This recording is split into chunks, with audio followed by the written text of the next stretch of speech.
Χαίρομαι πάρα πολύ, Δέσποινα, που ήρθατε για την εκδήλωσή μας σήμερα στην Κόνιτσα, μετά από την προηγούμενη φορά που ήταν εξαιρετική. Χαιρόμαστε και εμείς πάρα πολύ που ήρθαμε να ξανασυναντήσουμε τα παιδιά. Θέλετε να πάμε όλοι μαζί έξω για να βρούμε μία έκπληξη? Ναι! Πάμε, ελάτε, πάμε. Ο Αρκάν, ένα μικρό, ένα αγοράκι. Ορίστε, Αρκάν, για σένα.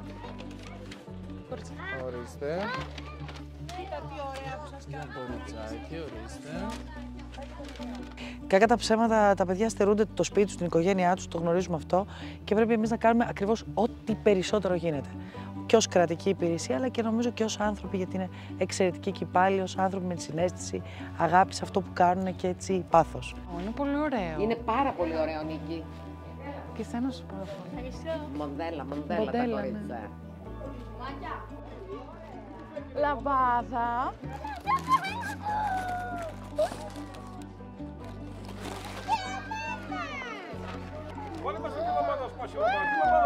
Είναι μια πάρα πολύ ωραία εκδήλωση. Σήμερα θα είναι και η αρμόδια υφυπουργός, κυρία Κεφάλα, μαζί με την Ελληνική Οδοντιατρική Εταιρεία. Ποιο παιδάκι βουρτσίζει τα δόντια κάθε μέρα?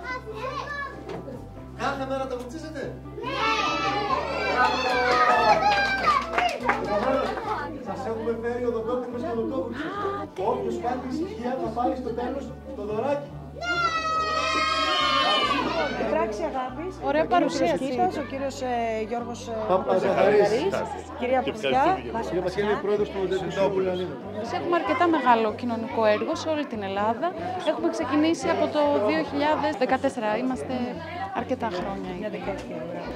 Πρόσφατα φτιάξαμε και ένα ψηφιακό εργαλείο για την έμφυλη βία. Είναι το πρώτο στην Ελλάδα όπου κάθε γυναίκα μπορεί να στείλει γραπτό μήνυμα και να επικοινωνήσει σε πραγματικό χρόνο με ψυχολόγο ή κοινωνικό λειτουργό.